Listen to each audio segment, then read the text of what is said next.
Boa tarde a todos. De acordo com o artigo 124 do Regimento Interno, havendo número legal, declaro aberta esta sessão plenária ordinária e inicio indagando os senhores conselheiros se há alguma anotação a ser feita, alguma divergência, algum apontamento em relação à sessão plenária anterior. De acordo, faz. Sem divergência. Todos de acordo, está aprovado. Peço que a Secretaria das Sessões realize o sorteio dos processos que se encontram para distribuição nesta data. Lembro que a conselheira Andréa Siqueira Martins encontra-se em gozo de férias e, por essa razão, não participa do sorteio. Em expediente inicial, senhores conselheiros, eu gostaria de comunicá-los a respeito do parecer exarado pela Procuradoria-Geral desta Corte em questão de ordem que foi suscitada por ocasião da relatoria do processo 270733, dígito 3, de 2002. Essa questão de ordem ela foi suscitada por intermédio da solicitação interna eletrônica número CST 05 de 2020, em 4 de março de 2020. E aí, por conta da manifestação da Procuradoria-Geral, eu solicitei que a Secretaria das Sessões passe a destacar em todas as deliberações os processos em que houver manifestação de impedimento ou de suspeição do conselheiro que estiver presidindo a sessão, para que esses processos sejam relatados sob a presidência do conselheiro que vier a assumir a presidência em substituição ao presidente impedido ou suspeito. E é exatamente por essa razão que alguns processos da pauta de hoje, que se encontram pautados para a sessão de hoje, eles precisarão ser relatados ao final da sessão, sob a presidência do conselheiro Rodrigo Melo do Nascimento, dentre os quais aquele em que foi suscitada a questão de ordem, que é o processo 270.7333 de 2002, que se encontra pautado na pauta da presidência, mas que na realidade será deliberado a partir da colocação em pauta pelo conselheiro Rodrigo Melo do Nascimento. Havendo pedido de preferência, de prioridade, como de costume, eu procederei a uma inversão na pauta para atender esses pedidos. E aí, aqui observando a ordem que me é apresentada pela Secretaria das Sessões, eu chamo inicialmente de deliberação o processo 207.888, dígito 6 de 2019, prestação de contas de governo do município de Teresópolis. Conselheiro Cristiano, essa prestação de contas encontra-se em sua pauta especial, é o voto número 81. Foi formulado um pedido de defesa oral por parte do prefeito, senhor Vinícius Cardoso Clausen da Silva. Encontra-se presente? Está presente, dou as boas-vindas ao senhor prefeito do município de Teresópolis, sempre uma honra, um prazer ter a presença dos prefeitos aqui no tribunal. Passarei a palavra, então, ao conselheiro Cristiano para que possa relatar a matéria e, em seguida, eu vou lhe franquear a palavra. O conselheiro Cristiano, então, tem a palavra. Boa tarde, senhores conselheiros e procurador do Ministério Público Especial. O processo 207.888-6/2019 trata da prestação de contas do governo do município de Teresópolis relativo ao exercício 2018, sob a responsabilidade dos prefeitos senhor Darcy Sandro Dias, senhor Mário de Oliveira Tricano, senhor Pedro Gil Ferreira de Paula e senhor Vinícius Cardoso Clausen da Silva. Preliminarmente, o Constitutivo sugeriu a emissão de parecer prévio contrário devido a duas irregularidades. O Parquê de Contas se manifestou no mesmo sentido e acrescentou mais uma irregularidade relacionada à gestão previdenciária, conforme previsto no regimento interno, proferido decisão monocrática, concedendo vista do processo ao jurisdicionado.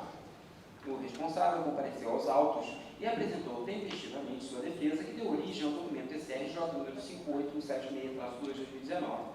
Após nova análise, o Constitutivo considerou emitidas as irregularidades e sugeriu a emissão de parecer prévio favorável, com ressalvas, determinações e comunicações. O Parquê de Contas acompanhou a manifestação do Constitutivo em relação às irregularidades emitidas, mas manteve a irregularidade relacionada à gestão previdenciária, manifestando-se pela emissão de parecer prévio contrário à aprovação das contas. Este é o relatório. Obrigada, conselheiro Cristiano. Eu, então, agora, renovando as boas-vindas ao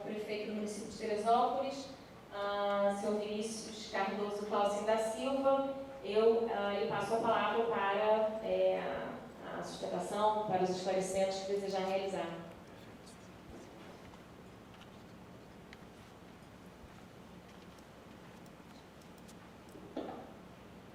Bom, excelente tarde, presidência, os ilustríssimos conselheiros do tribunal.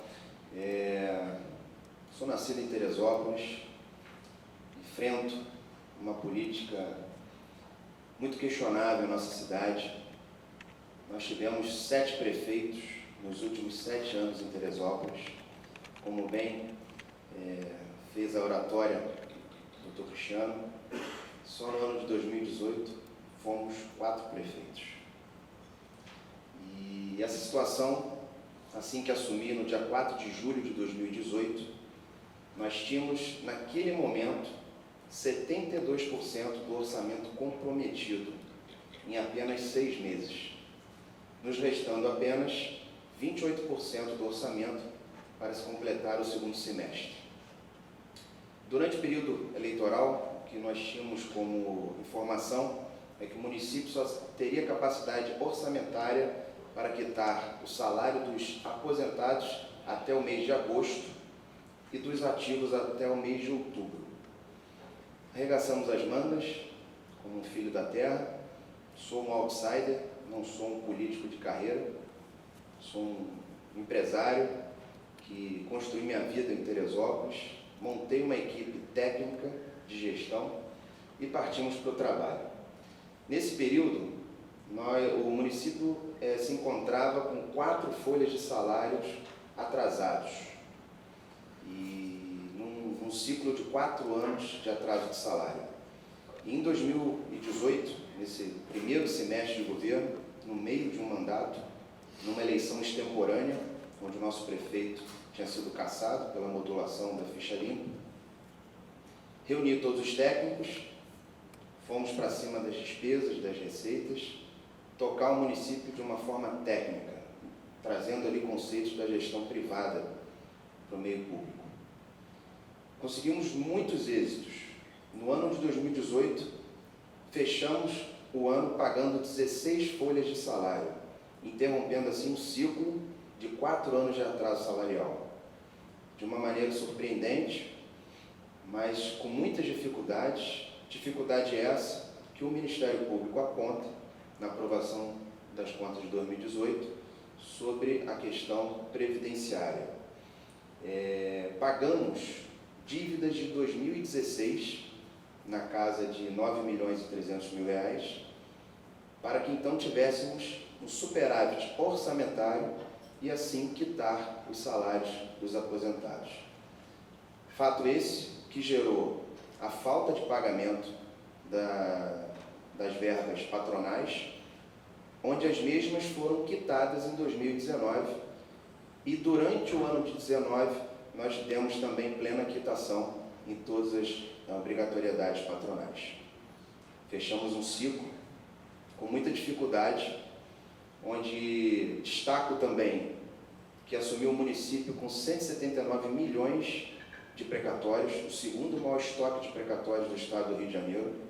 Assumimos um município com em torno de 60 milhões de reais com dívida com os hospitais prestes a fechar as portas e não atender a população, dívidas de 4 milhões para o prestador de serviço da merenda, RP acima de 70 milhões, verbas trabalhistas na casa de 6 milhões de dívida, o fundo de previdência que teve um grande desequilíbrio a partir de 2006, na ordem de 125 milhões de déficit, e com muito trabalho, com muita dedicação, seguindo as orientações dos tribunais e do Ministério Público, nós conseguimos remediar grandes dívidas do município, negociar essas dívidas, limpar o nome do município que se encontrava no calque. Hoje nós temos um município com um dever de casa avançado, são 14 folhas de pagamento em dia, isso trazendo e devolvendo a autoestima e a segurança para os servidores, fazendo com que a cidade também pudesse renovar a sua credibilidade frente a fornecedores e prestadores de serviço. E o que eu tenho a comentar, presidente, é esse cenário. Um cenário muito desafiador encontrado, onde no ano de 2018 eu fui o 4º prefeito da cidade e consegui, junto à equipe, em um trabalho austero e rigoroso, encerrar um ciclo de atrasos salariais e começar a colocar o município em ponto de investimento novamente. Muito obrigado. O tribunal me agradece a presença do senhor prefeito, cumprimento pelos esclarecimentos, pela defesa realizada e devolvo a palavra ao conselheiro Cristiano, então, para que possa proferir seu voto. Passando ao voto, em relação à irregularidade apontada pelo Parquet de Contas, destaco a regra de transição que tem sido adotada por este plenário, tendo por base a decisão proferida nas prestações de contas de governo relativas ao exercício 2017. Assim, não considerarei tais fatos como irregularidade. Em relação às duas irregularidades apontadas originalmente pelo Constitutivo, considero as mesmas sanadas em função das razões de defesa apresentadas. Destaco também que o resultado orçamentário apresentou um superávit de 61,16 milhões de reais, já excluídos os montantes relativos ao RPPS, e que o resultado financeiro apresentou um déficit de 43,48 milhões de reais, o que representa uma redução de 30,3% em relação ao déficit do exercício anterior. Em relação aos demais aspectos da prestação de contas, foram respeitados os demais índices constitucionais e limites referentes às despesas de educação, 31,7%, a aplicação de recursos do Fundeb, 98,18% aplicados em 2018, e a aplicação de recursos em ações e serviços públicos de saúde, 18,85%, e demais índices, limites e restrições legais. Diante do exposto examinado no presente processo, manifesto-me em desacordo com o Ministério Público Especial e parcialmente de acordo com o Constitutivo e voto pela emissão de parecer prévio favorável à aprovação das contas do governo do município de Teresópolis relativas ao exercício 2018, sob a responsabilidade dos senhores Darcy Sandro Dias, Mário de Oliveira Tricano, Pedro Gil Ferreira de Paula e Vinícius Cardoso Clausen da Silva, com ressalvas, determinações e recomendações. Obrigada, conselheiro Cristiano. Conselheiro Rodrigo, como vota? Acompanho o relator. Conselheiro Marcelo? Com o relator. De maneira unânime, o tribunal delibera na forma proposta pelo conselheiro relator da matéria, conselheiro Cristiano Lacerda Guerre. Eu, mais uma vez, agradeço a presença dos representantes do município, desejo um excelente final de dia e um excelente retorno também à sua cidade. Muitíssimo obrigada. Obrigado a todos. Boa tarde. Boa tarde. Finalizando os pedidos de preferência, eu chamo então agora a deliberação, processo 102.0537 de 2015, processo que se encontra na pauta de reinclusão do conselheiro Rodrigo Melo do Nascimento, é o voto número 9. Foi formulado um pedido de defesa oral por parte da Agência de Fomento do Estado do Rio de Janeiro. A indicação aqui é de que está presente, representando a agência, o doutor Daniel Rodrigues Ribeiro, advogado inscrito no OAB, Rio de Janeiro, seu número 66778, duas boas-vindas ao doutor Daniel, e passo então a palavra ao conselheiro Rodrigo para que possa relatar a matéria. Em seguida, eu irei franquear a palavra ao representante. Pois não, senhora presidente, senhores conselheiros, senhor representante do Ministério Público. Eu passo a apresentar o relatório desse processo. Trata-se do contrato número 14 de 2012, decorrente de licitação pregão presencial número 1 de 2012, celebrado pela Agência de Fomento do Estado do Rio de Janeiro para prestação de serviços de capacitação na gestão dos empreendimentos tomadores de microcrédito de comunidades pacificadas do Rio de Janeiro, valor aproximado de R$2 milhões. Tramitam em conjunto o primeiro termo aditivo, o segundo termo aditivo, o terceiro termo aditivo, pelo princípio da conexão processual, que será objeto de apreciação conjunta nesta ocasião. Em sessão de 5 de 6 de 2018, o Tribunal proferiu decisão pela notificação ao signatário do contrato, pela comunicação ao titular da agência da AGRIO e no sentido do encaminhamento de documentos. Após a análise da documentação, o corpo instrutivo manifesta pela sessão plenária por encaminhamento de elementos de resposta, pela comunicação ao diretor-presidente da Investe Rio, e a diretora de área operacional para que, na condição de responsáveis e autorizadores da despesa, solidariamente atendam a quesitos atinentes ao encaminhamento de documentos e razões de justificativa. O Ministério Público Especial manifesta favoravelmente a adoção das medidas propostas na instrução. Este é o meu relatório. Obrigada, conselheiro Rodrigo. Então, eu convido agora o doutor Daniel para fazer uso da palavra e apresentar os esclarecimentos. Bom, primeiramente, boa tarde a todos, excelentíssimo senhor conselheiro presidente, excelentíssimo senhor relator, demais conselheiros, ilustres representantes do Ministério Público. A minha fala vai ser breve, na verdade eu vou procurar me ater aqui ao único ponto que até o momento já suscitou apresentação de defesa nesse processo. Foi solicitado ao jurisdicionado, no caso gestor da empresa ex-presidente da instituição, que se justificasse a adoção da modalidade pregão para a contratação do serviço, porque no entendimento do corpo instrutivo se trataria de um serviço especializado, enquadrado no artigo 13 da Lei 866 e, portanto, incompatível com a noção de serviço comum e incompatível com a modalidade pregão. Só para contextualizar, eu acho que é importante, do que se tratava esse serviço, né? A GRI, a partir de 2012, empreendeu no estado do Rio de Janeiro, comandou um programa de microcrédito produtivo orientado nas comunidades pacificadas cariocas e fluminenses para fornecer crédito orientado, nos termos do Programa Nacional de Microcrédito Produtivo Orientado, instituído pela Lei 11.110 de 2005. Diferentemente do crédito em geral, o microcrédito produtivo orientado ele tem condições específicas, né? Então ele tem taxa máxima prevista em lei, ele exige uma determinada orientação para o tomador, ele exige um acompanhamento do crédito, e justamente com base nessa legislação foi criado esse programa em que a GRI atendia as comunidades e a necessidade dos microempreendedores das comunidades de crédito. Só que para isso a agência precisava de ter braço para poder atingir todas as pessoas. A agência de fomento ela tem hoje cerca de 110 pessoas, há muitos anos é esse o quadro que a instituição possui, não haveria naturalmente como atender todas as comunidades do Estado, da cidade e do Estado, com o corpo próprio interno somente da instituição. Então, por isso foi contratada uma empresa via licitação para fazer a seleção, treinamento, capacitação e gestão das pessoas que seriam preferencialmente das próprias comunidades que iriam identificar os empreendimentos tomadores de crédito e acompanhar esses empreendimentos tomadores de crédito. É importante ressaltar, preferencialmente, os agentes, esses que nós chamamos de agentes capacitadores, eram das próprias comunidades. Então, isso, por si só, já denota uma certa simplicidade do serviço prestado. Isso está previsto até no termo de referência, no item 3, a escolaridade exigida das pessoas que prestariam o serviço na conta era de nível médio, né, para profissionais em que era exigido apenas habilidades de relacionamento interpessoal, planejamento, persistência, comprometimento, iniciativa. Isso era o que é exigido dos profissionais que estariam fazendo a prestação do serviço, atuando como braços da GRI na ponta.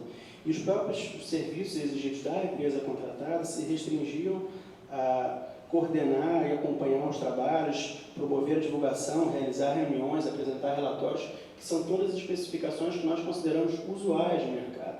Então, é importante contextualizar para deixar claro que não se tratava, na ocasião, de um serviço altamente especializado. Se tratava-se de um serviço feito com base numa lei, que é o Programa Nacional de Microcrédito Produtivo Orientado, e com base, inclusive, em precedentes exitosos de outras instituições. Nós podemos citar o Crédito Amigo, que é o programa de microcrédito produtivo orientado do Banco do Nordeste, o maior programa da América Latina, foi utilizado como parâmetro para a construção desse termo de referência dessa licitação. A própria atuação do programa Viva Rio, no Rio de Janeiro, através da Viva Crédito também em comunidade, foi utilizado como referência. Então, se tratava de um serviço que já havia precedentes, né? Nós até citamos, citado na defesa, que antes desse pregão haviam sido feitos pregões pelo SEBRAE em anos anteriores para a contratação de objeto muito semelhante e pelo município de Campos dos Goytacazes também havia pregão para a contratação de serviço idêntico. Então, não se tratava de uma inovação, de um objeto exótico que a GRI criava naquele momento. Era aprender simplesmente com quem já vinha fazendo coisas seu serviço semelhante. Então, por essa razão, acho que nós entendemos que plenamente demonstrado que não se tratava de um serviço altamente complexo. Mas ainda que se tratasse de serviço complexo, e aí eu acho que já entra um pouco no campo do direito, e não mais do fato, né, da designação do serviço, mas a tese de que o serviço especializado do artigo 13 é incompatível com o pregão, acho que é uma tese bastante superada nas cortes de contas Brasil afora, inclusive nessa própria corte, no TCU e na doutrina especializada. Nós temos diversos precedentes do TCU sobre auditoria, sobre treinamento, sobre engenharia, sobre consultoria, dizendo que esses serviços, embora sejam especializados, eles são plenamente compatíveis com o pregão, desde que suas especificações sejam usuais no mercado e possam ser objetivamente definidas em edital. Então, a simples definição de que um serviço especializado não poderia ser contratado como pregão, salvo o melhor juízo, não corresponde à realidade e ao entendimento da doutrina e da jurisprudência sobre o assunto, o que foi reforçado recentemente para essa própria corte.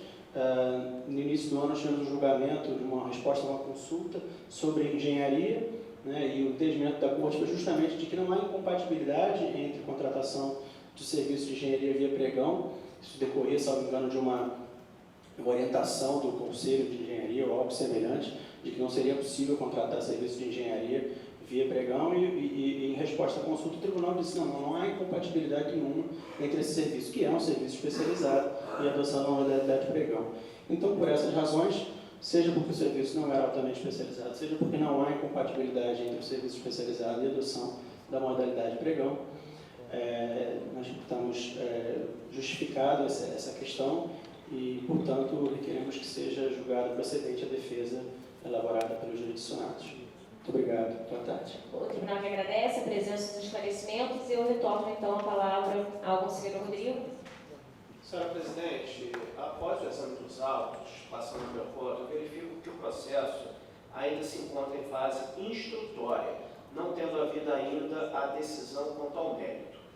Nesse sentido, eu reputo cabível contextualizar que a deliberação 280 de 2017 deste tribunal promoveu a alteração dos paradigmas de controle externo sobre atos e contratos administrativos, deixando de prever o envio desses instrumentos, atos e contratos, no sentido, deixou de prever o envio desses instrumentos para a formalização de processo neste tribunal, determinando apenas a inserção dos dados referentes aos referidos atos e contratos no SIGFIS, no Sistema Informatizado SIGFIS.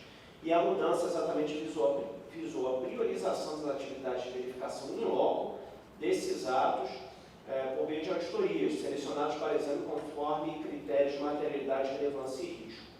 Isso com vistas à própria efetividade da atuação fiscalizatória deste tribunal. Ante o exposto, eu entendo mais proveitoso e condizente com os atuais parâmetros de controle e adequação desse exame inaugurado aos supracitados critérios de auditoria e, portanto, é necessária a catalogação dos dados referentes a essa contratação, de forma a compor um banco de dados que subsidiará futuras ações de fiscalização a cargo deste Tribunal de Contas. Considerando que a nova matriz de análise sobre atos e contratos objetivou o aperfeiçoamento das atividades de fiscalização mediante sua racionalização, bem como a efetividade e seletividade das ações de controle externo, reputo cabível o arquivamento do feito sem resolução de mérito, com determinação à SGS, Secretaria-Geral de Controle Externo, para que proceda a inserção em seu banco de dados as informações referentes ao instrumento contratual e aditivos para subsidiar futuras atividades de fiscalização. Em desacordo com a proposta constitutiva do parecer ministerial, eu voto pelo arquivamento sem resolução do mérito e determinação da Secretaria-Geral de Controle Externo. Obrigada, conselheiro Rodrigo. Conselheiro Marcelo, por voto. Conselheiro Cristiano. De maneira unânime, portanto, o Tribunal delibera na forma encaminhada pelo conselheiro relator da matéria, conselheiro Rodrigo. Eu agradeço mais uma vez a presença do representante da AGRIO e desejo um excelente final de dia. Atendidas todas as manifestações de preferência, eu convido o conselheiro Rodrigo para relatar a sua pauta desta sessão. Muito obrigado, senhora Presidente. Passo inicialmente a uma pauta de devolução de vista. Trata-se de uma auditoria governamental extraordinária realizada em Miguel Pereira. Estou promovendo a devolução desse processo com voto revisor. A auditoria objetivou a apuração de irregularidades cometidas no âmbito da Prefeitura de Miguel Pereira, referentes à contratação por inexigibilidade de licitação de sindicato para operação e manutenção de vagas de estacionamento situadas em áreas públicas. Em sessão de 12 de fevereiro de 2020, o relator conselheiro Marcelo Virgílio Maia proferiu voto pela comunicação ao prefeito e sobrestamento, quando então solicitei vista dos autos. Nada obstante estar caracterizada a irregularidade consistente na contratação direta em exame, considerando que o contrato se encontra em vigor e que eventual decisão a ser proferida nestes autos poderá interferir na esfera jurídica do sindicato, eu reputo necessário oportunizar ao sindicato a apresentação dos esclarecimentos que entenderem pertinentes quanto à matéria, tendo em vista o teor da súmula vinculante número 3 do Supremo Tribunal Federal. Além disso, eu entendo que a comunicação do sindicato envolvido permitirá a vinda aos autos de mais elementos acerca dos fatos aqui tratados, possibilitando o exercício da atividade de controle sem desconsiderar eventuais consequências práticas da decisão a ser proferida, atendendo assim ao comando esculpido no artigo 20 da Lei de Introdução às Normas do Direito Brasileiro. Por fim, entendo que a comunicação proposta pelo relator para que o jurisdicionado realize procedimento licitatório para a concessão do serviço encerra apenas uma das alternativas possíveis para a execução da atividade de operação e manutenção de vagas de estacionamento, o que também poderia ocorrer, por exemplo, mediante execução direta pela administração ou por meio de outras formas de contratação regidas pela Lei 8666, segundo os juízes de conveniência e oportunidade. Dessa forma, em desacordo com o corpo técnico, com o Ministério Público, com o relator, voto pela comunicação à contratada, ou seja, ao sindicato, e por expedição de ofício ao Ministério Público do Estado do Rio de Janeiro. Esse é o meu voto. Relator da matéria, conselheiro Marcelo, deseja se pronunciar? Sim, senhor presidente. Somente para manifestar que eu acato a revisão do conselheiro Rodrigo e retiro meu voto. Pois não, conselheiro Cristiano, alguma divergência? Não, acompanho o Rodrigo Melo Nascimento. Pois não. Então, dessa forma, de maneira unânime, o Tribunal delibera pela comunicação de expedição de ofício MP na forma apresentada pelo conselheiro revisor em seu voto lista. Senhora Presidente, passo em seguida a minha pauta especial da sessão de hoje, na qual relatarei 10 processos. O primeiro deles é um recurso de reconsideração. Conselheiro Rodrigo, Pois não? nessa pauta são vários os meus impedimentos, portanto, são vários Esse os processo processos. trata-se de um processo de impedimento? Não, o primeiro não. O primeiro não.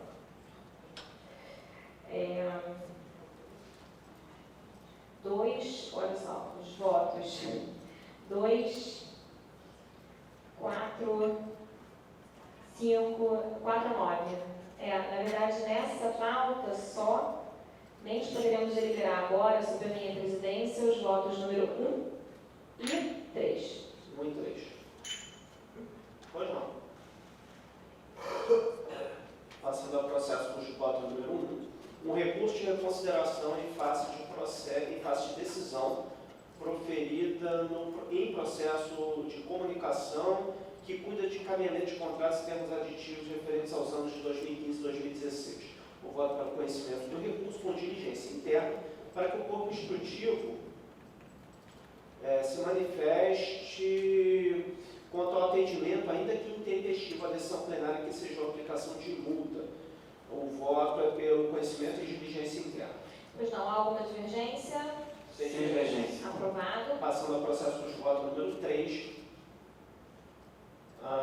2 recursos de reconsideração em face de decisão proferida em contrato, celebrado pelo Corpo de Bombeiros, em adesão a ato de registro de preço oriundo de pregão eletrônico, realizado originalmente pela Universidade Federal de Minas Gerais. A conduta de ausência de comunicações internas entre órgãos de administração pública não se reveste de gravidade suficiente à penalização dos agentes. Por outro lado, sobre as responsabilidades referentes à falta de planejamento prévio verificada na adesão à ata, a irregularidade persiste. O voto pelo provimento parcial dos recursos, reformando-se a decisão pela aplicação de multa de forma a reduzir o somultante.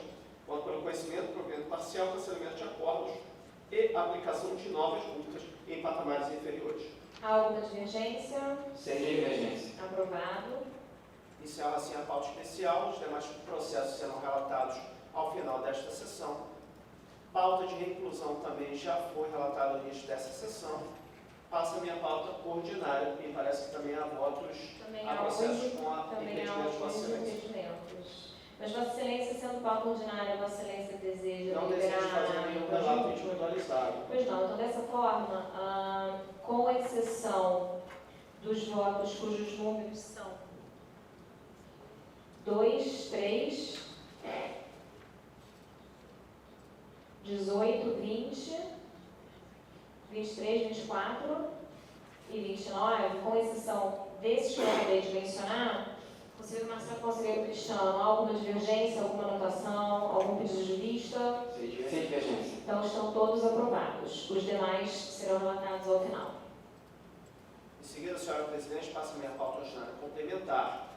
Relatarei 5 processos. O primeiro deles, uma auditoria de conformidade, uma auditoria ordinária, realizada na Prefeitura de Casimiro de Abreu para verificar a observância da ordem cronológica de pagamentos em relação a contratos celebrados no exercício de 2017. Em meu voto escrito, eu destaco que nos termos do artigo 5º da Lei 8.666, o pagamento das obrigações deve obedecer, para cada fonte diferenciada de recursos, a estrita ordem cronológica das datas de suas exigibilidades, salvo quando presentes relevantes razões de interesse público mediante prévia justificativa. As relevantes razões de interesse público que permitem excetuar a regra encontram-se elencados no artigo 5º, parágrafo 1º da Instrução Normativa número 6 de 2016 do Ministério do Planejamento. Eu trago em meu voto os ensinamentos de Marçal Justem Filho, segundo o qual o conceito de fonte diferenciada de recursos não deve ser interpretado como se referindo a rubricas orçamentárias. Sendo assim, eu julgo que a diferenciação a que alude a lei está relacionada diretamente à destinação de um determinado recurso, devendo as despesas custeadas com recursos vinculados integrarem uma ordem específica de pagamento, uma ordem para cada tipo de vinculação, e as demais comporem uma outra e única ordem cronológica de pagamentos. Com base nessas premissas, resta demonstrado que uma parte significativa dos pagamentos questionados foi custeada com fontes diferenciadas de recursos, não havendo, por conseguinte, afronta direta à ordem cronológica prevista na Lei 8.666. Sobre os demais pagamentos não inseridos nessa situação, julgo não restar caracterizada culpa grave ou erro grosseiro, o que me faz divergir das instâncias destrutivas e concluir pelo não cabimento de sanção. Houve pequenos atrasos pontuais e em questão de poucos dias entre um pagamento e outro. Meu voto é pelo acolhimento parcial das razões de defesa, ciência, subsecretaria competente, comunicação da decisão ao responsável. Há alguma divergência? Sem divergência. Aprovado. Em seguida, uma tomada de contas especial instalada no âmbito da Secretaria de Estado de Saúde e Defesa Civil, à época, inerente a ato de inexigibilidade de licitação, bem como contratos decorrentes. As irregularidades constatadas no ato de dispensa declarado ilegal perante a Corte e nos contratos dele decorrentes revelam grave infração a normas legais. Apesar de não ser possível a comprovação de dano, divirjo do corpo instrutivo quando afirma que a mera não comprovação de dano ensejaria a regularidade das contas. Eu entendo que o responsável deve ter as suas contas julgadas irregulares com base no dispositivo da lei orgânica que permite o julgamento pela irregularidade das contas diante de grave infração à norma legal ou regulamentar, mesmo que não haja dano. O voto é pela irregularidade das contas. Há alguma divergência? Sem divergência. Aprovado. Em seguida, uma auditoria governamental realizada na Agência Reguladora de Serviços Públicos do Estado do Rio de Janeiro, à época, a Agência Reguladora de Serviços Públicos. Uma auditoria de conformidade realizada em 2017 na referida agência. Na verdade, houve um erro de cadastramento. Uma auditoria realizada em 2017 na AGETRANSP, na Secretaria de Estado de Transporte e na então Secretaria de Estado de Planejamento e Gestão, CEPLAG, para analisar controles que pautaram a autorização das revisões tarifárias, considerando pactuado no contrato de concessão de serviços metroviários das linhas 1 e 2, bem como posteriores alterações. A auditoria identificou inúmeras irregularidades no equilíbrio econômico-financeiro na concessão metroviária das linhas 1 e 2 do metrô. Em meu voto escrito, faço um histórico sobre a concessão das linhas 1 e 2, com a celebração do contrato de concessão, passando por 2 processos inconclusos de revisão tarifária que não prosseguiram em razão da celebração de termo aditivo sem embasamento, de um termo aditivo, o qual diga-se, foi celebrado sem embasamento técnico adequado, culminando na prorrogação antecipada do contrato de concessão, quando ainda faltavam cerca de 10 anos para o término do prazo contratual originário, procedimento também despido de embasamento técnico.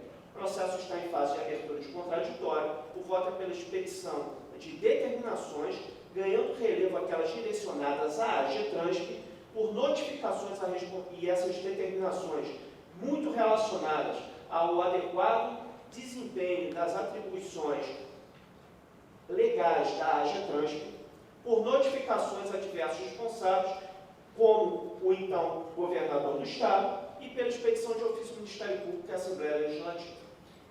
Registrando que há suspeição do conselheiro Marcelo neste caso, então, conselheiro Cristiano, eu passo a compor o corpo deliberativo, o corpo votante nessa deliberação.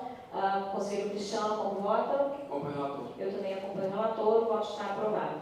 Em seguida, senhora presidente, uma consulta formulada pelo presidente da ALERJ, em que suscita dúvida acerca da juridicidade da doação de recursos oriundos do Fundo Especial da ALERJ ou de economias orçamentárias desse fundo a município atingido por trágico evento climático, desde que satisfeitos todos os requisitos legais para que se reconheça o estado de calamidade pública. Eu destaco meu voto escrito que, para os fins do artigo 65 da LRF, artigo esse que permite a suspensão de prazos para reenquadramento a limites fixados em lei, bem como o limite das despesas com pessoal, para os fins do artigo 65 da Lei de Responsabilidade Fiscal, a transferência voluntária de recursos necessita do reconhecimento de estado de calamidade pública municipal pela Assembleia Legislativa, ainda que se trate de um estado de calamidade municipal. Demanda, a dicção expressa do dispositivo, demanda o reconhecimento do estado de calamidade pública pela Assembleia Legislativa, dicção expressa do artigo 65 caput da Lei de Responsabilidade Fiscal. Eu gostaria de ressaltar esse aspecto, porque vislumbro uma possível controvérsia a respeito desse ponto, tendo em vista a autonomia dos entes federativos, porém, não consigo superar essa previsão expressa da Lei de Responsabilidade Fiscal e entendo que essa questão da calamidade pública municipal, ao menos para os fins do artigo 65 da Lei de Responsabilidade Fiscal, deve ser reconhecida pela Assembleia Legislativa. Feito essa consideração, passo a resposta que ofereço à consulta. Conforme, e aí passando a apresentar a minha resposta, a resposta que ofereci em meu voto. Conforme disposto no artigo 3º da Lei Estadual 6041 de 2011, que é a Lei do Fundo Especial da ALERJ, admite-se a transferência voluntária de recursos oriundos do Fundo Especial da Assembleia Legislativa a município atingido por trágico evento climático, desde que observados os requisitos legais, em especial o artigo 25, parágrafo 1º da LRF, dispositivo esse que admite, por exemplo, esse dispositivo exige, por exemplo, a observância ao limite legal de despesas com o pessoal pelo município beneficiário, em especial, então, o artigo 25, parágrafo 1º, que exige essa observância ao limite de despesas com o pessoal, e o artigo 73, inciso 6º, a linha A, da Lei Federal 9504 de 97, dispositivo este que veda a transferência voluntária nos 3 meses que antecedem às eleições, salvo estado de calamidade pública, e reconhecido o estado de calamidade dos municípios pela Assembleia Legislativa para os fins estabelecidos no artigo 65 da LRF, vedado o pagamento de pessoal ativo e inativo e pensionista do município beneficiário com recursos oriundos da transferência, por força do artigo 167, inciso 10 da Constituição Federal, e observando-se que a recuperação de áreas atingidas por desastre deve ocorrer preferencialmente mediante a transferência de recursos da União aos municípios atingidos, tendo em vista o regime de recuperação fiscal, tendo em vista o artigo 21, inciso 17 da Constituição Federal, bem como o disposto na Lei Federal número 12.340 de 2010. Voto para conhecimento, expedição de ofício e arquivamento. Como votam? Aprovado. Por fim, senhora presidente, minha pauta da sessão de hoje, trago um procedimento autônomo de apuração no âmbito deste tribunal. O procedimento autônomo de apuração foi instaurado no exercício 2011 por solicitação de um conselheiro deste tribunal, focado nas denúncias então veiculadas na imprensa para verificar, junto a inquéritos policiais instaurados pela Delegacia de Repressão a Ações Criminosas Organizadas, a DRACO, quais inquéritos foram objetos de indícios de favorecimento a autoridades pertencentes aos municípios de Japeri, Magé, Rio das Ostras e São Gonçalo. O processo teve sua marcha paralisada pelo período de 4 anos aproximadamente, com carga para a Secretaria-Geral de Controle Externo à época, durante todo esse lapso temporal de 4 anos, sem justificativa aparente, motivo pelo qual, em sessão de 30 de 10 de 2018, foi determinada à Corregedoria-Geral deste Tribunal a apuração de responsabilidade funcional acerca do irrazoável atraso na tramitação processual. Isso posto, eu entendo que essa passagem do tempo militou em desfavor dos esforços empreendidos pelo corpo instrutivo para realizar a fiscalização determinada em 2011, culminando na inefetividade da própria auditoria extraordinária determinada pelo plenário. O voto é pela desconstituição da determinação de auditoria extraordinária e pelo arquivamento do feito. Há alguma divergência? Sem divergência. Aprovado. Senhora presidente, encerro aqui minha pauta. Agradeço. Obrigada, conselheiro Rodrigo. Convido então agora a relatar, conselheiro Marcelo. Cumprimento os senhores conselheiros e o senhor Procurador-Geral do Ministério Público de Contas. Eu inicio a pauta relatando um processo de sumário, que trata-se de uma representação em relação a possíveis irregularidades cometidas na condução da concorrência pública número 3 de 2017, deflagrada pela Prefeitura do município de Macaé, de titular técnica, que tem por objeto a contratação de agência para prestação de serviços de publicidade. Eu verifico que assiste razão ao representante quando afirma que não houve o respeito ao princípio da vinculação do instrumento convocatório, porque, ao arrepio do edital, o candidato melhor classificado tecnicamente foi desclassificado por questão meramente formal e não foi chamado para negociação de preço. Contudo, não identifica ocorrência de dano erário, na medida em que a sociedade que se sagrou vencedora e que havia sido a segunda colocada no critério técnico, apresentou a proposta economicamente mais vantajosa.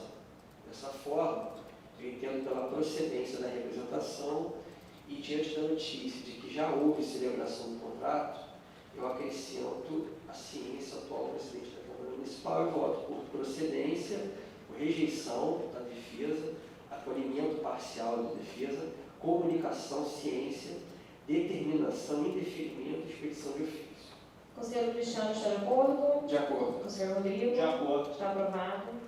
Prossigo com 4 processos em pauta de dados de informações reservadas. Primeiro, uma denúncia em relação a possíveis irregularidades cometidas no âmbito da concorrência pública número 4 de 2019, deflagrada pela Prefeitura do município de Rio das Ostras, que tem por objeto a execução de obra de drenagem e pavimentação no valor total estimado da ordem de R$ 9.800.000. Houve a pensação de processo após a manifestação da instância técnica, por isso voto por diligência interna. Como votam? Aprovado. Em seguida, mais uma denúncia acerca de supostas irregularidades cometidas pela atual gestão da Prefeitura do município de Nova Friburgo, relativos à fiscalização do imposto sobre serviços de qualquer natureza e descumprimento de decisões desta Corte. Considerando a pertinência das alegações, entendo por conhecer em caso a denúncia. Com sua pensação, o processo cuidará da auditoria governamental de monitoramento sobre a temática prevista no PAAC 2020. Voto por conhecimento, tratamento sigiloso, sobrestamento, apensação e expedição de ofício. Conselheiro Cristiano, está de acordo? De acordo. Conselheiro Rodrigo? De acordo. O voto está aprovado. Em seguida, mais uma denúncia com narrativas possíveis irregularidades praticadas pela Secretaria Municipal de Esporte de Niterói em âmbito de licitação, que, contudo, não é especificada. Entendo que, por não estarem presentes os requisitos de admissibilidade na peça laboral, voto por não conhecimento, manutenção do caráter sigiloso, ciência plenária e prevaler. Como votam? Com o relator. Com o relator. Aprovado. E, por fim, uma denúncia por narrativa de prática de irregularidades pelo chefe do Poder Executivo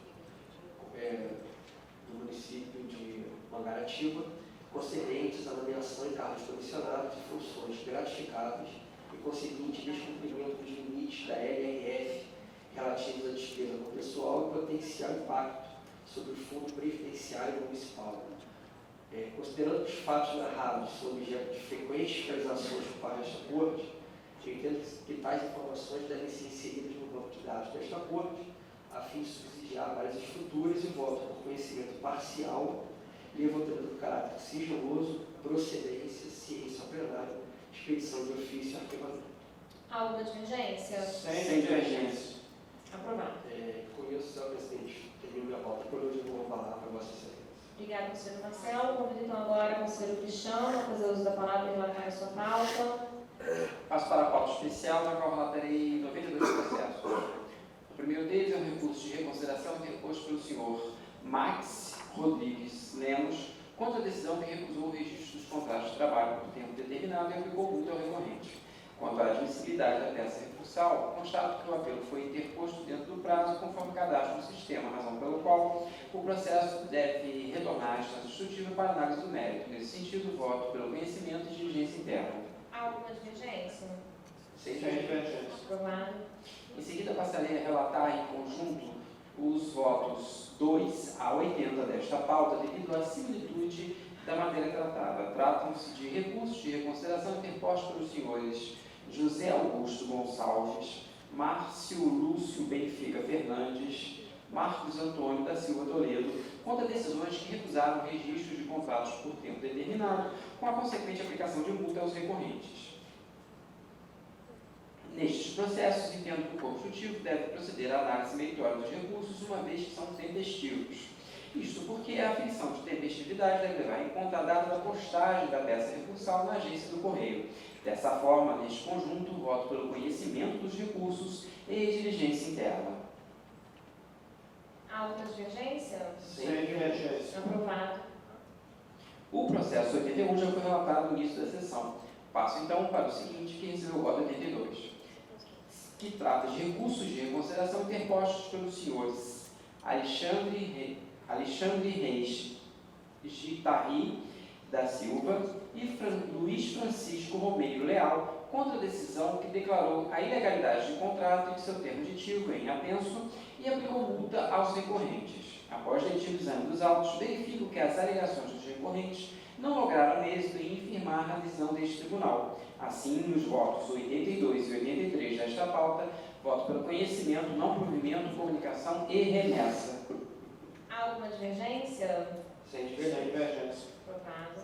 Em seguida, recurso de reconsideração interposto pelo senhor Maurício Passos, em face de decisão que declarou a ilegalidade de ato de dispensa e licitação dos contratos números 49 aos 55 de 2011, em apenso, e aplicou multa ao recorrente. Preliminarmente, destaco que houve transcurso de prazo superior a 5 anos entre as decisões, de modo que não se operou a prescrição da pretensão punitiva desta Corte.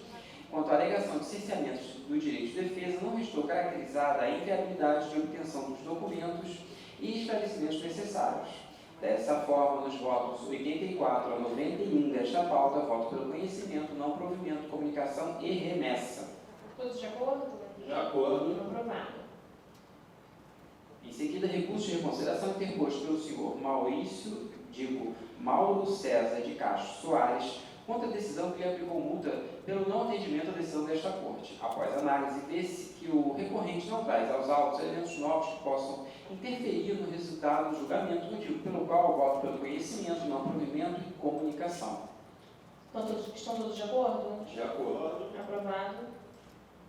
Passo para a pauta de rito sumário, na qual relatarei 6 processos. O primeiro deles é o pregão eletrônico número 32/2017, 2019, encaminhado pelo Instituto Vital Brasil, cujo objeto consiste na prestação de serviços de apoio técnico, científico e operacional à gestão.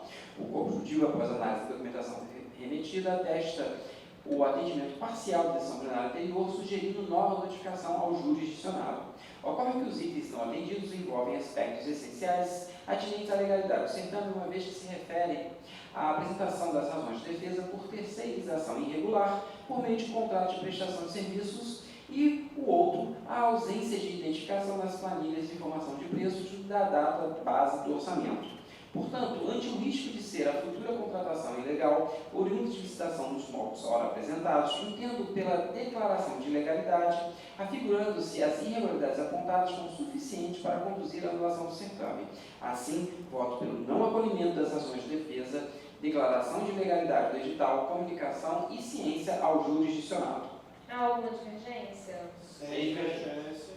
Aprovado. Em seguida, a representação em face de possíveis irregularidades contidas na concorrência pública número 5 de 2019, formalizada pela Prefeitura de Real do Cabo, tendo por objeto a contratação de agência para a prestação de serviços de publicidade. Procedem em parte os argumentos do representante, pois o subitem impugnado contraria a previsão da Lei 12.232 de 2010, que permite a emissão de certificado de qualificação técnica por entidade equivalente ao Conselho Executivo das Normas Padrão. Dessa forma, voto pelo conhecimento, procedência parcial, comunicação e expedição de ofício. Todos de acordo? De acordo. Aprovado. Em seguida, a representação em face de supostas irregularidades cometidas pela Prefeitura de Paraíba do Sul, pregão presencial número 2 de 2020, cujo objeto é o registro de preços de empresas para eventuais prestações de serviços de destinação de resíduos sólidos urbanos.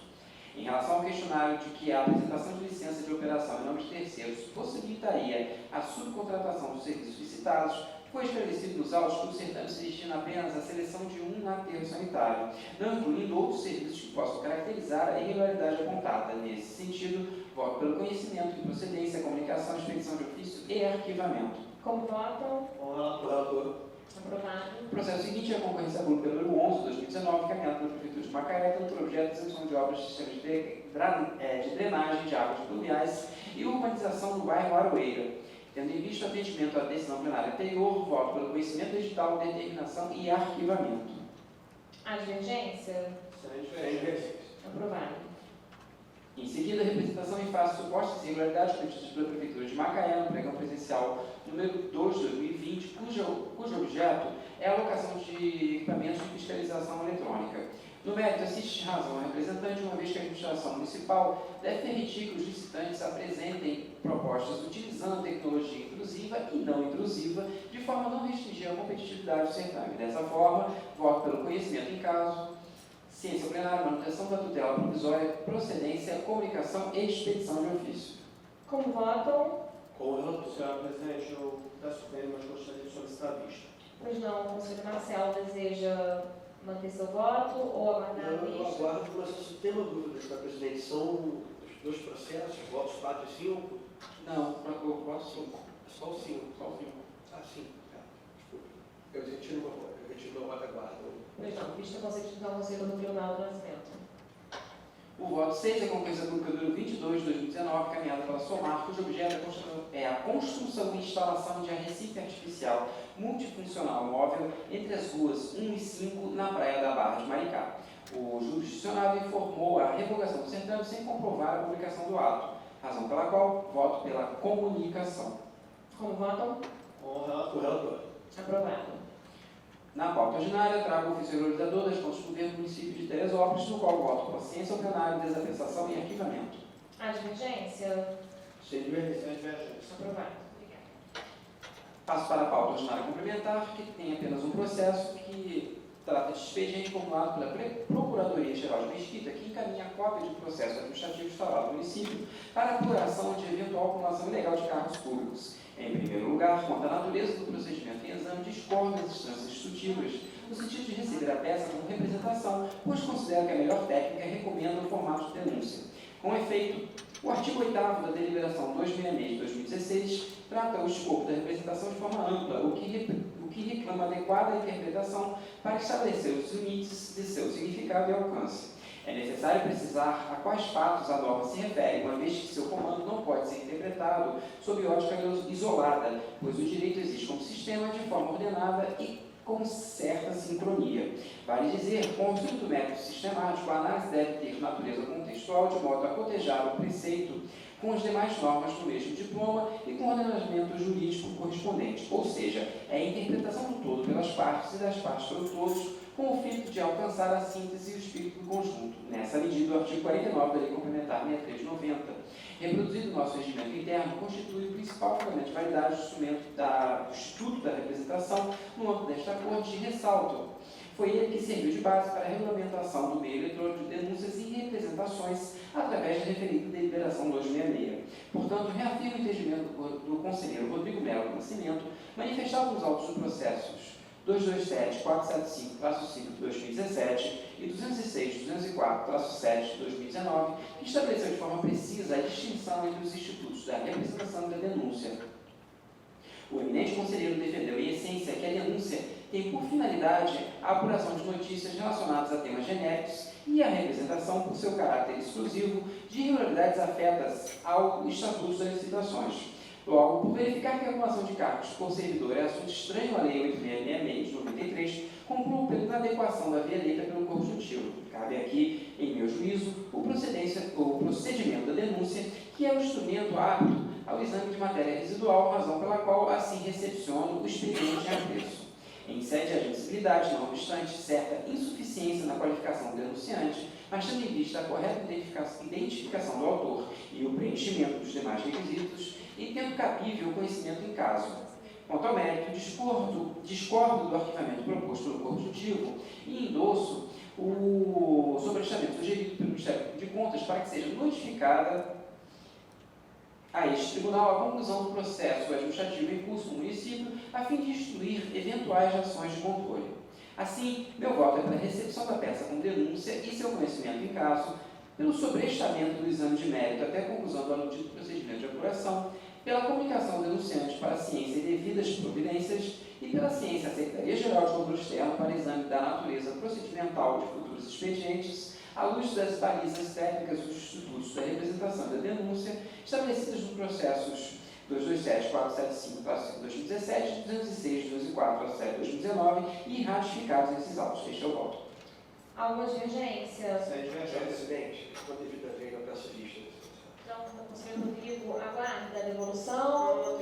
Mantém, então, o voto do conselheiro Rodrigo sobre as consideradas decisões, faças e anotações pertinentes já está proferido, acompanhando o voto do relator, visto o conselho pelo conselheiro Marcelo Verdini Maia. Encerro a relatoria, agradeço a oportunidade e vou falar a Vossa Excelência. Obrigada, conselheiro Cristiano. Eu tomo a palavra, passo a relatar a minha pauta, que é apenas uma pauta especial, da qual constam 4 processos. O primeiro deles é uma prestação de contas de ordenador de despesas, Prefeitura Municipal de Comendador Nevigas Baiano, exercício 2014. Eu estou oferecendo um voto pela eleição de parecer pré-favorável, com ressalva de determinação, e pela regularidade das contas de computação penal tesoureira e arquivamento do feito. Alguma divergência? Sim. Aprovado. Prestação de contas de ordenador de despesa, Prefeitura Municipal de Conceição de Macabu, exercício de 2014, eu ofereço um voto pelo acolhimento das razões de defesa, emissão de parecer prévio favorável, ressalva, determinação, regularidade das contas, computação plano tesoureiro e arquivamento. Todos de acordo? Alguma divergência? De acordo. Aprovado. 2 termos aditivos, Secretaria de Estado de Saúde, fase recursal. Eu estou conhecendo os embargos de declaração no mérito, negando o desprovimento, comunicando a decisão embargante, encaminhando os autos aos autores competentes. Alguma divergência? Sem divergência. Votos aprovados. Com isso, eu finalizo a minha pauta e passo a palavra, então, ao conselheiro Rodrigo para que possa presidir a deliberação dos processos em que há anotação quanto ao meu impedimento. Senhora Presidente, eu apenas solicitaria a relação dos processos. Vossa Excelência deseja assumir essa? Não. Ela vai Não, presidente? Ótimo. Passaria, então, primeiramente, a pauta da presidência, que Vossa Excelência mencionou no início dessa sessão. O processo 270-733, dígito 3, 2002, eu trago a apreciação deste colegiado como vice-presidente, assumindo a presidência em virtude do entendimento da conselheira presidente deste tribunal, conselheira Mariana Villeman. Trago a apreciação desse colegiado em embargo de declaração posta pelo senhor Plínio Leite Bittencourt, Plínio Conde Leite Bittencourt, em face de decisão proferida em embargo de declaração em recurso de reconsideração, referente à prestação de contas de gestão da Câmara Municipal de Niterói, exercício 2001. Eu rememoro que em sessão plenária de 27/11/19, eu relatei voto na condição de relator pelo conhecimento e provimento do desembarque de declaração. Na ocasião, destaquei que no julgamento da prestação de contas do generador de despesas da Câmara de Niterói referente a 2002, no outro processo, também sobre a responsabilidade do mesmo ordenador, afastei a incidência de precedentes anteriores deste tribunal para reconhecer, a despeito da superveniente incompatibilidade da Lei Municipal 809/2000 com a Constituição Federal, o notório caráter alimentar dos subsídios e, principalmente, o fato de este tribunal ter se manifestado sobre a matéria somente em 2003, portanto, após o período de gestão do responsável, no sentido da incompatibilidade com a Constituição Federal dessa lei municipal. E isso tudo criou a justificada expectativa dos beneficiários que os valores recebidos eram legais. Portanto, reconhecia a boa-fé objetiva dos vereadores e, consequentemente, a irrepetibilidade da verba que lhes foi paga, o que, a meu ver, se aplica ao presente processo.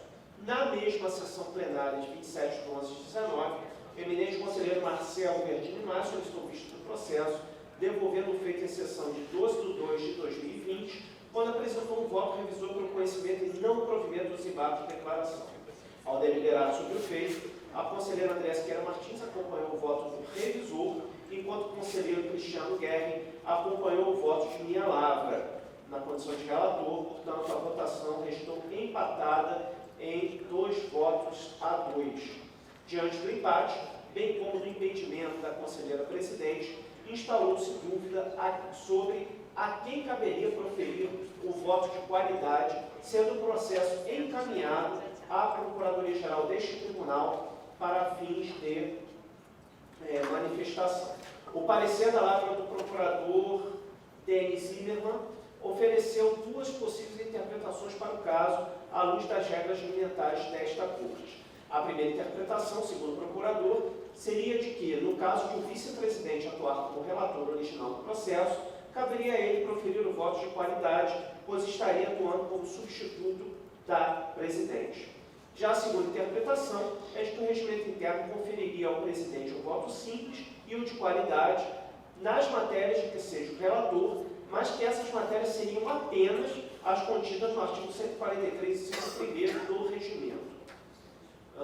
Em visto, o ilustre subprocurador-geral deste tribunal, Dr. Juliano Oliveira Brandice, e o procurador-geral deste tribunal, excelentíssimo senhor Dr. Sérgio Cavalieri Filho, sugerem a adoção da primeira interpretação, eis que, no caso, caberia ao conselheiro vice-presidente proferir o voto de qualidade pelo fato de ter o conselheiro relator atuado em substituição ao presidente nos termos que estabelece o artigo 140 do regimento interno.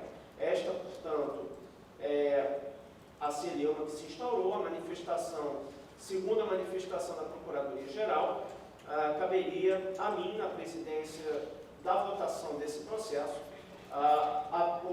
apontar o voto, proferir o voto de qualidade. Eu gostaria, portanto, de submeter a este plenário uma questão de ordem, no sentido da aprovação ou não da orientação perfilhada no parecer elaborado pela PGT. Indago, portanto, inicialmente o conselheiro Marcelo Verdini se estaria de acordo com esse parecer. Sim, de acordo.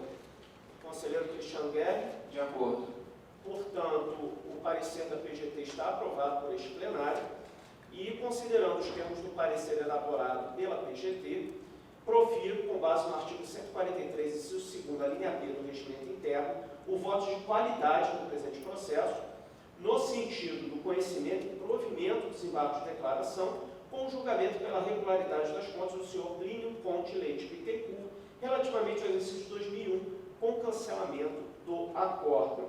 Por 2-2, proferido o voto de qualidade por mim no exercício da presidência, voto vencedor é o voto por mim proferido, estando vencido o revisor, conselheiro Marcelo Verdini Maia. Esse é o resultado do julgamento. Passo, em seguida, a presidir a votação dos demais processos em que a conselheira Mariana Vila, na presidência do tribunal, encontra-se impedida. Passando a minha pauta especial da sessão de hoje. Pauta especial, processo cujo voto é número 2. Passo à relatoria e ao voto neste momento. Trata-se de um recurso de revisão interposto em face de decisão proferida em contratação por prazo determinado, celebrado pela Prefeitura de Duque de Caxias, e eu entendo que a hipótese de cabimento relativa à evidente violação literal da lei requer decisão em que haja erro crasso na aplicação das normas ao caso concreto, consubstanciada no desprezo ao sistema de normas vigente. Eu entendo não preenchidos os pressupostos de admissibilidade e voto pelo não conhecimento. Como voto o conselheiro Marcelo Virgínio? Com relator. Conselheiro Cristiano Guerra? Com relator. Aprovado. Em seguida, processos cujos votos são 4 a 9 de minha pauta especial. Um conjunto de 6 processos,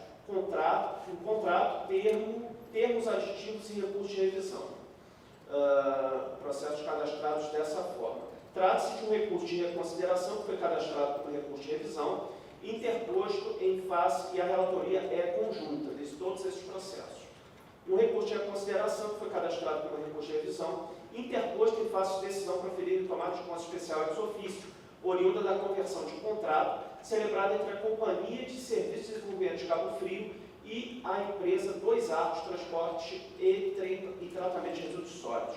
As razões recursais demonstram-se insuficientes para reformar a decisão sobre a irregularidade quanto à inclusão do Imposto de Renda de Pessoa Jurídica e Contribuição Social do Lucro Líquido no PDI, em desacordo com a jurisprudência desta Corte do Tribunal de Contas da União. Voto pela recepção como recurso de consideração, conhecimento, não provimento, comunicações ao recorrente, a contratada e anexação. Há divergência? Divergência. Voto aprovado. Ainda em minha pauta especial, processo cujo voto é o número 10.